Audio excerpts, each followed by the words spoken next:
พี่น้องตอนนี้บารีกำลังเข้ามาหมู่บ้านแห่งหนึ่งหมู่บ้านสายบุญหรือว่าหมู่บ้าน450,000กำลังมาแรง พี่น้องเนาะว่าวันนี้พี่น้องก็จักเลยติพี่น้องเนาะกำลังเข้ามาหาน้องกิ๊บพอดีเพิ่นส่งหาเพิ่นบอกว่าอ้ายเฮามาอยู่เฮือนป่าพี่เด้อว่าซั่นบ่ได้อยู่น้ำหมวยแล้วปลาเพชรนะแม่น้องปูปลาพี่มานอนอยู่พี่เดี๋ยวไปถามจากปากน้องเพิ่นว่าเอ้าเป็นหยังคือบ่ได้อยู่น้ำหมวยนะมาอยู่เป็นหมู่ปูปลาบ่หรือแนวใดจังใดก็มาเบิ่งนํกันก่อนแต่ก่อนเพิ่นนอนอยู่เฮือนหมวยชื่อบ่น้องกิ๊บที่พายกระเป๋าลายน่ะโอ้ที่เพิ่นหางานเฮ็ดนะแล้วได้แล้วป้องกันยังคือเก่ายังมานอนอยู่น้ำป่าอยู่ป่าลูกเอ้ยเพ่นนั่นน่ะลูกเอ้ยเพ่นเฮาน่ะเป็นจังไดมานอนอยู่พี่บัดนี้นะเพิ่นได้ส่งหาบอลี่ว่าคันอ้ายอยากมาแวะหาเฮามาหาเฮาอยู่พี่เด้อว่าซั่นก็เลยมาหาน้องเพิ่นก่อนตอนค่ำๆเพราะว่าบอลี่กำลังกลับมาแต่หาน้องๆ2พี่น้องขายกอยเฮาพี่น้องแล้วก็เข้ามาเพื่อนน้องเปิดหอบเสื้อผ้ามาอยู่พี่แล้วพี่น้องเนาะอยู่ไสบ่นี่นั่งเฮ้ยมือคือมือยังบ่ได้ใช้ไฟอยู่บ่อีกอ่ะแต่ว่าดอกไฟเพิ่นขาด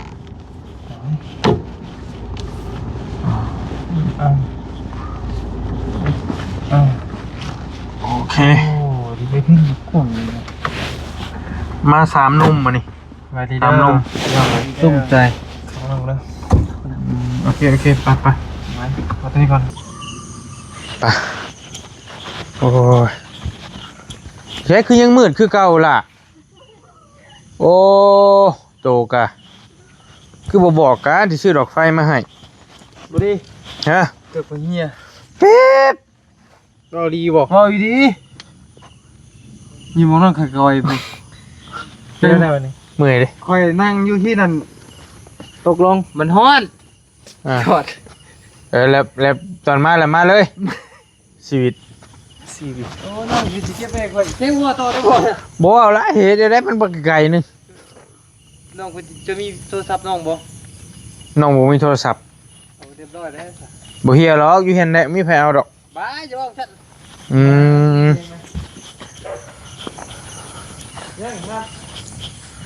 เอาคืองามแท้บัดนี้เฮ้ยโอ้เนาะจนบ่ชื่อเป็นยังสิส่งยังนี่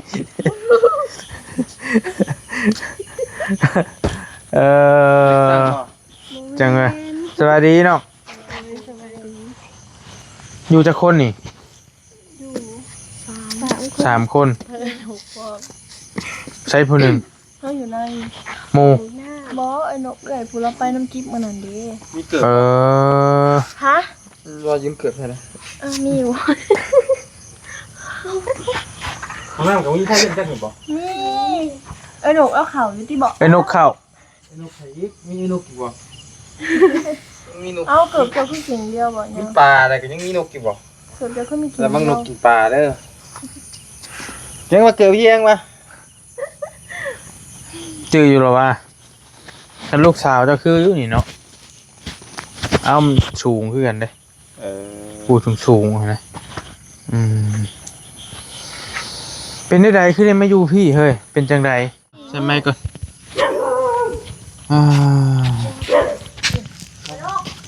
มาอยู่น้องป่ามาน้องปูป่าพี่บ้านอยู่มา4 มื้อนี่เด้3-4 มื้อแล้วเลย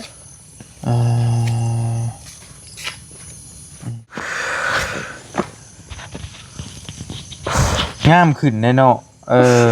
เว้ยคือเก่ากลางคืนบ่ เจ้าก็เว้าเนาะโอ้ยกำลังย่องอยู่บัดเพิ่นบัดเพิ่นก็งามแท้งามแท้อันน่ะเราออกสิได้บ่เป็นได้ใดคือได้มาอยู่พี่มาอยู่เป็นหมู่ปลาอยู่คนเดียวปลาย่านมื้อนี้เหงาพร้อมอยู่เป็นหมู่กัน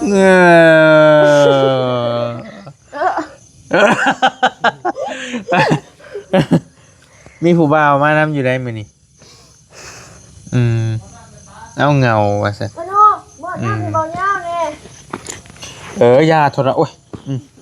เป็นห่วงน้ำโทน้ำสิแล้วได้งานได้การน่ะบ่นั่งแนวใดคือเก่าหั่นแหละแต่ว่าฝนตกอยู่เนาะไปพักผ่อนเพราะเมื่อย ไปเฮ็ดหยังเกาะ แกหมูย่างคือเก่า เก็บหมากยางคือเก่าผู้นั้นก็อยู่น้ำกันมาอยู่น้ำกันบัดนี้หั่นนี่ โดยคือกันแล้วว่าเราไปหาเวียกเฮ็ดคือกันนี่ฉันว่าสิไปหาเวียกใหม่แล้วคั่นน่ะป่าเด้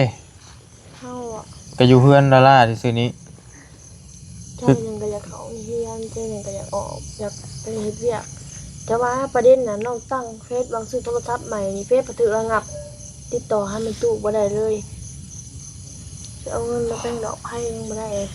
แม่ตู้ผู้เพิ่นซอยเจ้าละโดยเฟซต้องถูกระงับอะไรน้องเอาตั้งเฟซใหม่แอดเพิ่นบ่รับแอดบัดนี้เพราะว่าเพิ่นบ่รับแอดแล้วจักสิเฮ็ดจังได๋บัดนี้มีแต่น้องว่าสิฟังเบิ่งว่าสิไปหาเวียกบ่สิทางเฮ็ดเวียกคืออ้ายเว้าหั่นแหล้วเจ้าต้องเพิ่งตัวเองเด้นะแม่นเจ้าต้องเพิ่งตัวเองเฮือนซานเพิ่นก็เฮ็ดให้แหละได้ข่าวอยู่แล้วว่านี่ฮ้อนๆนี่เบิ่งอยู่ติข่าวอะไรเนาะข่าวกระทึกนึกนองข่าวในเฮือนนะฮะเบิ่งอยู่ติบ่ได้คิดนั่นน่ะติอย่าไปคิดจังซั่นได้เด้อถึงบ่มีเงินก็จะเฮ็ดนั่นได้นางเอ้ยบ่มีก็หากันนั่นอย่าได้เด้อ4,500,000กำลังมาแฮงเด้2ลัง3ลังก็จังได๋จังซั่นนี่เนาะอย่าแหละคนอื่นสิเป็นก็อย่าแต่ถ้าเฮือนนี่เพื่อเพิ่นสิเฮ็ดให้ได้มันบ่แม่นง่ายนะนี่นะกิ๊บก็ได้เบิ่งแต่ว่าบ่ได้เบิ่งบ่ได้เบิ่งเฟซก็จักสิสั่งบ่เลยมีแต่ถูกระงับเฟซก็ถูกระงับ 2-3 เฟซเลยติดต่อให้แม่ตู้แล้วยาแหละ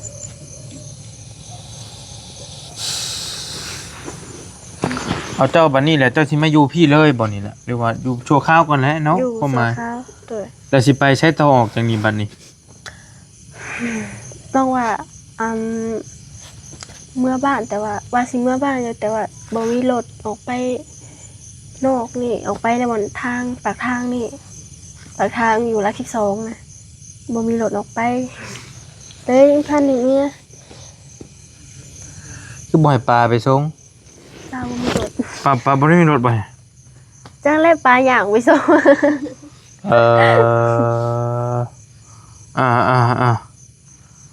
พี่น้อยใกล้ปากทางบรรทัดเจ้าว่าสิเมื่ออยู่บ้านแล้ว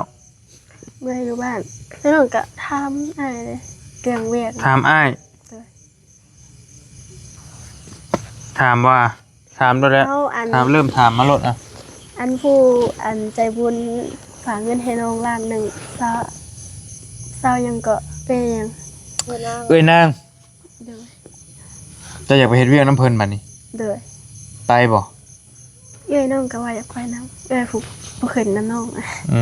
เพิ่นก็บ่มีเวียกกันนะดูเวียงเพิ่นได้เลยไปบ่เวียงกันไปเอาจะคนจะบ่ดีฮะ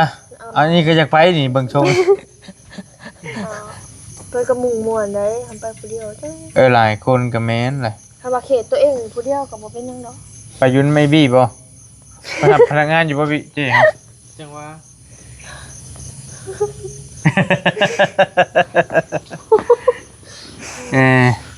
เดือนเท่าไรชุมเจ้าจังที่อยู่ได้อันนี้ก็บอกบ่ถือเพราะว่าเราเฮ็ดเวียก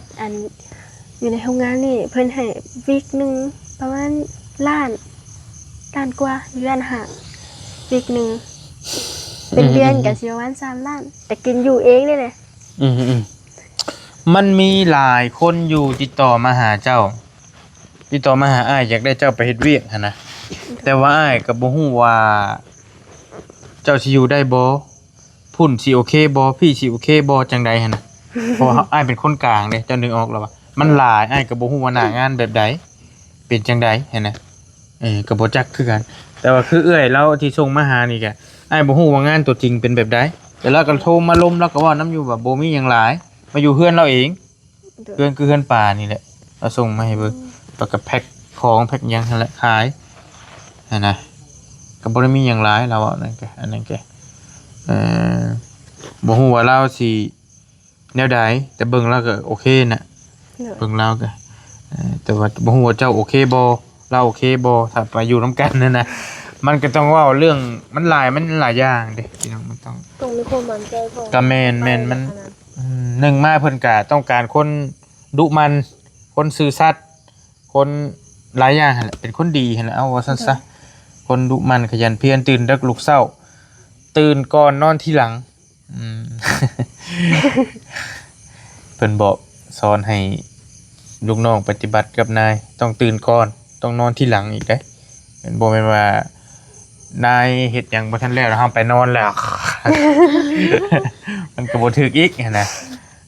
บ่แม่นว่าตอนเช้าเจ้ตื่นก่อนนั้นลูกน้องยังโกนอยู่กับบ่แม่นอีกนะต้องตื่นก่อนแต่ต้องนอนน้ำหลังอีกตั้งมุ้งปุ๊กเอาต้องขยันอดทนต้องเป็นคนดีมีศีลธรรมนั่นแหละคันชื่อว่าก็ได้อยากไปติอยากไปหั่นเลยพี่น้องเนาะจะคนกันสิไปแท้น้องกับไอ้นกป้าเด้ไปสิอยู่เฮือนบัดนี้ต้องดูเรื่องนะล็อกไว้ขาย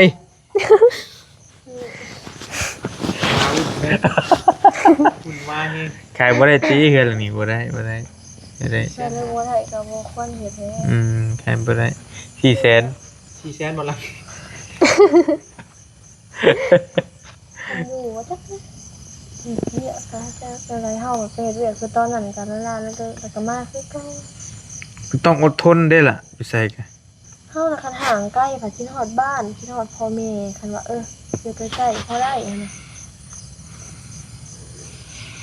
ไม่ตอนไง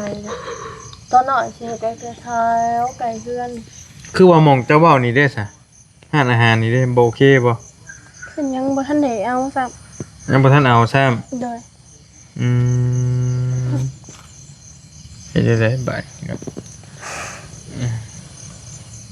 มีแต่สิลมน้ำขึ้นก่อนลมน้ำเป็นนางนะว่าแบบนั้นแบบนี้แบบเงินเดือนเท่าใดหั่นนะก็ต้องลมน้ำก็ได้ก็ถามรายละเอียดน้ำเพิ่นโดยก็ได้เดี๋ยวอาจจะเอาแอปเพิ่นให้โดยแล้วก็ลนกันเองเด้ออยู่ได้บ่ได้ก็ไปลองเบิ่งโดยลองผิดลองถูกเบิ่งอ้ายก็สิลมน้ำเราตื่มหั่นน่ะพอเราก็ย้ำอ้ายมาว่าให้อยากได้คนดุมันเป็นคนดีแต่อ้ายก็บ่ฮู้ว่าเจ้าดีหรือบ่ดีอ้ายก็บ่จักกลางๆบ่ลีเป็นคนกลางแม่นบ่อ้ายก็บ่สรุปว่าเจ้าดีก็บ่สรุปว่าเจ้าบ่ดีอีกก็บ่เว้านั่นหั่นน่ะก็ต้องนั่นแหละเฮาก็ต้องเบิ่งกันไปยาวๆหั่นน่ะพี่น้องก็เว้ากันร้อนๆแล้วเด้อันนี้บ่ได้มีการเตรียมหยังบ่เนาะลองไปเบิ่งเนาะลองเบิ่งลองผิดลองถูกหั่นแหละมันก็บ่มีหยังผิดหยังถูกเด้อพี่น้องก็ลองอย่างก็ลองบัดนั้นแหละคือกันกับเฮาไปเฮ็ดงานอยู่ไทยบ่ลีก็ไปหลายหม่องเป็นลูกจ้างอยู่บ่ได้ก็ไปมาสินึงสินะเงินก็ยังมีใช้อยู่ติตอนยังอยู่ติก็มีอยู่ว่าเบิดได้ยอมน้องไปเปลี่ยนโทรศัพท์ไปอันนั้นไปเปลี่ยนฝาลังแล้วก็จอแล้วก็แบตจอทับตายเลยมื้อนั้นมันถึกมื้อนั้นฝนตกมันถึกแล้วดีแต่มันบ่นอกเลยแต่ว่ามานี่ต้องได้ซื้อข้าวได้นี่บ่แม่ซื้อข้าวมากินน้ำปลาโดยปลาก็ต้องได้ซื้อข้าวอีกแม่นบ่แม่คำบ่ไหวก็มื้ออยู่เฮือนนั้นไม่เฒ่าก่อนเท่านั้นแหละนั่นแหละว่าสิมาบ้านแต่ว่ารถยังบ่มีมันบ่ยากติบ่รถออกไปใช้ทางนี่ซื่อเจ้าก็ลงใช้ทางมวยบ่ว่าเสร็จแล้วไปส่งค่อยแน่มวยไปเพิ่นบ่ว่างบ่นั่นแกแม่นนี่ก็คือว่าถ้าเขารถพ่อแม่เพิ่นเอาไปโอเคบ่เป็นหยังมัน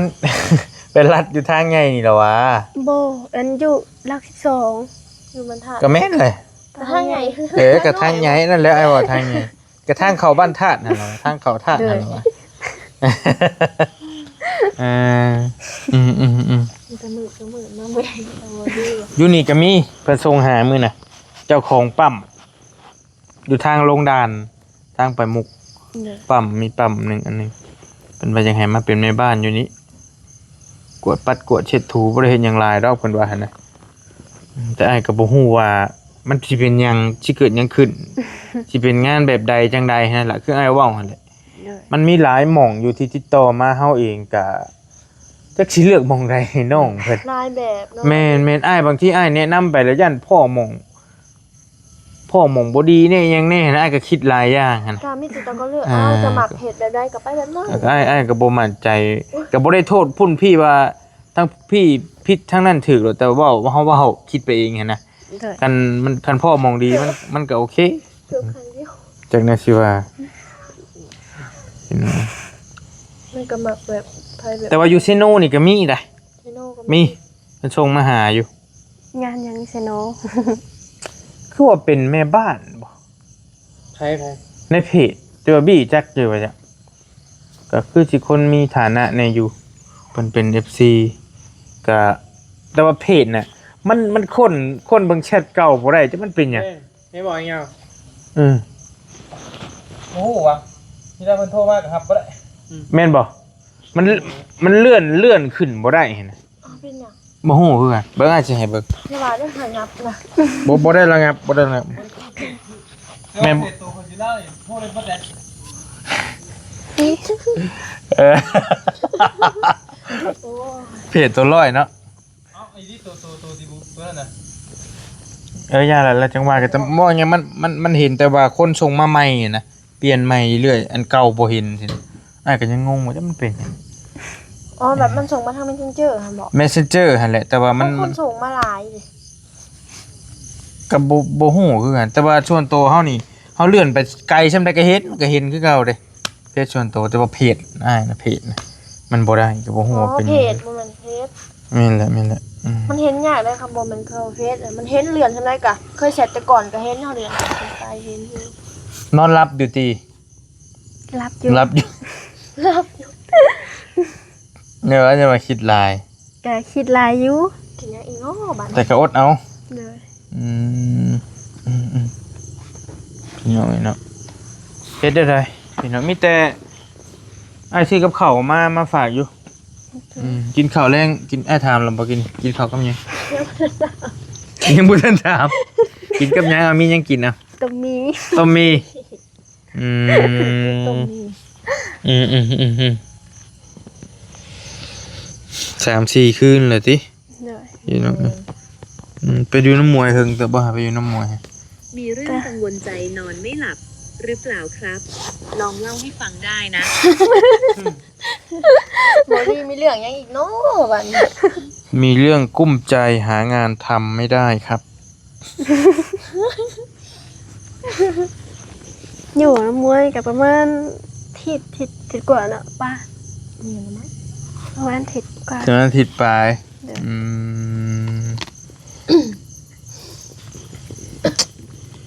สิเฮ็ดแนวใดพี่น้องเนาะ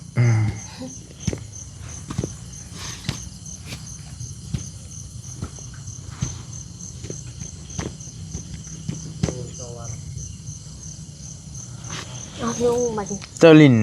แอปอยู่เหรอ แอปโหลดแอปมาให้บ่น้ำมวยดิ เนาะถ่ายเอาแอปเรา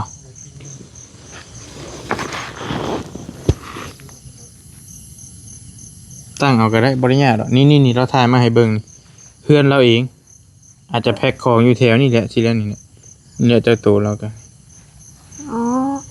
น้องคือว่า แม่นบ่ เห็นอยู่อันแต่เราเอาลง นี่ เด้อ ประมาณนี้ มันก็เบาเลยที่ว่าเวียกเบาเนาะบางที ก็บ่ฮู้ว่าเข้างานจักโมงออกจักโมงอีหยังจังใดต้องลมลำเพิ่นเด้อ เด้อ ลมรายละเอียดนำเพิ่นอยู่ได้บ่ได้ก็ถามเบิ่งคร่าวๆก็ฮู้แล้วแหละหั่นนะจังว่ากันหรือว่าอยากอยู่แถวชิโน่นี่ก็นี่จะให้ลูกชายหาให้ลูกชายมันก็จักคนหลายอยู่แถวในเมืองนี่เช นูนี่ เฮ้ย คอแหบ เงินเดือนเท่าไรจังอยู่ได้จะได้เงินเดือนประมาณเท่าไร ประมาณเริ่มต้นกับ2หรือ3นี่แหละเพราะว่าน้องก็เคยเฮ็ดซ้ำนี่ฮะ 2 หรือ 3 ล้าน โดย ได้เนาะอยู่ได้เนาะ โดย มาอยู่น้ำห่านเจ้เขาก็ได้ตีนี่เปิดไว้ง่ายสมมุติเจ้าจะเป็นหนังสือเนาะเล่นคอมเป็นบ่ บ่เคย คิดรายเลขใช้เครื่องเป็นบ่ได้อยู่ตีชำนาญเนาะ เป็น รายละเอียด อืม โอ้ม่วนนะคะ ม่วนบ่ ม่วนให้เจอดูน้องคล้ายๆมาดอกทำไมน้องเห็ดงานเดือนหนึง800,000กีบนึงไง 800,000 กีบ แม่นตัวเขาลุงเหิมเขาบ่ยันไปถ่ายเขาเด้ตอนน่ะน้องเห็ดอะ สมัยน้องอันนี้ พูดสมัยอ้ายอยู่ ทำไมน้องเห็ดละ800,000เดือนน้องเห็ดประมาณ7-8เดือนเป็นเขาใหญ่ อ้ายหาเนี่ยอ้ายเอากับข้าวมาให้แนนต่อซื้อกิน หนังเป็นหนังมาน้องบอลลี่ว่ะงูลอยมาแบบเพิ่งยังอีกแล้ว มีบ่เคยมีบ่ ขี้เชฟ เมื่อคืนนี่พากันนั่งหลิ่นอยู่นอกนะขี้เข็บขึ้นมา ขี้เชฟไต่มา ไต่เลย ไต่มาอู้ นี่ขี้เก็บชั้นอยู่เลยนะ เลยขี้เชฟ ยังไปเรื่อยๆก็ บ่ทันแล้วบ่ทันแล้ว ได้เจอตลอดฮะนะเก็บ ทัน แม่เลยขี้เก็บ บ่ทัน8 โมงครับ เกือบแม่นมันตอดปลาเมื่อคืนนี่ ไต่มา เอากับข้าวนะอ้ายกับขนมมาเลยยังบ่ขนมว่าดอกคือยังหลายอยู่ มืดแล้ว โตกินเบิดบ่ เซลเซลใส่เนาะ 2-3 ดอก ดอกไฟมันตาย ซื้อใส่แต่ห้องน้ นิ้วแกไปเต็มรถเนี่ยดอกไฟเบิดระบบ ขอบใจได้เด้อ นี่ยาวบ่ อ่ะ ค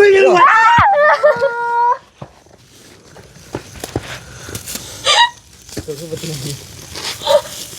แรกบ่เอาอีกให้ หมูรวยๆกระซิบเป็นจังซี่เนาะ เขาสิได้เฮนำบ่ ำตกใจ มันตก เบิด ใจอยู่หากมันจึ้งไว้เฮากับบ่จักทางไปกินนี่ โอ้ยใจเขาคือสิวายโอ้ยบ่ยาวเห็ดกระบาดเฮาโอ้ย ขอบใจ มือจะสั่นเนาะโอ้ยบ่ยาวเป็นคนแถวนี้นะเจ้า บ่ย่าเป็นคนแถวนี้ พ่อหนูเร็วๆลงมาผับบ่แม่น ตกใจเบิด อ่ะกับข้าวไอ้แม่ซี่มาอยู่รักเป็ดให้กิน เป็นลาบเด้อกับไข่พะโล้บ่กับขนมเอาไว้แบ่งกันกินจะซื้อหยังมาให้อ่ะพี่น้องคนใดมีการมีงานอยู่บริเวณใกล้เคียงก็ส่งมาหาน้องเพิ่นแน่เพิ่นอยากได้งานเฮ็ดพี่น้องเป็นผู้สาวสาวโสด หางาน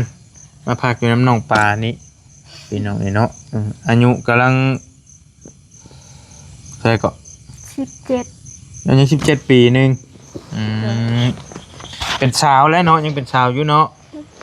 แม่ยังเป็น เป็นสาวก็ยังบ่ได้แต่งงานเด้คือเว้ายากแท้เห็นว่าก็ยังเป็นสาวยังบ่ได้ผ่านการแต่งงานพี่น้องเนาะ เป็นสาวอายุยังบ่ทันอันนั้นซ้ำบ่ทันฮอด18 ปีซ้ำก็อดทนเอาแล้วเด้อล่ะเด้อจะได้ก็ได้พี่หวังว่าพี่น้องสิจื้อคลิปนั้นได้ที่บรี่ไปถ่ายเพิ่นกับน้องยาวมื้อน่ะอยู่ปุ๊อยู่บ้านนาโพอยู่ทางเทิงพุ่นแหละยังที่เพิ่นสะพายกระเป๋าแต่คนเบิ่งเป็นแสนๆแล้วได้หันก็ได้ในเพจก็สิเป็นล้านแล้วบ่เบิ่งกันนะเบิ่งน้องเพิ่นนี่ก็หลายคนก็ส่งมาหาไลน์อยู่ติดต่องานมาหาแต่ว่าน้องตอนนั้นน้องเพิ่นว่ามีงานแหละเด้มีงานแล้วก็เลยว่าบ่ยังบ่ทันอยากรับงานอยู่ไสนะเพราะว่าสิ้นเดือนน่ะสิออกบัดนี้แหละทางพี่มันบ่ค่อยโอเคติ โดย บ่ค่อยโอเคก็เลยว่าอยากหางานใหม่เฮ็ดบัดนี้นะน้อยกันมื้ออยู่บ้านก็แฮงแล้วติล่ะจักสิมาเฮ็ดหยังเนาะ บ่มีหยังเฮ็ดเลย บ่มีหยังเฮ็ดเลย โดย นั่นแหละพี่น้องก็จะได้ก็ฝากน้องเพิ่นนี่เด้อพี่น้องเด้อเฮาก็มา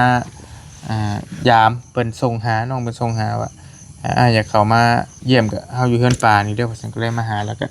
เอาเบอร์ของเอื้อยนำมาให้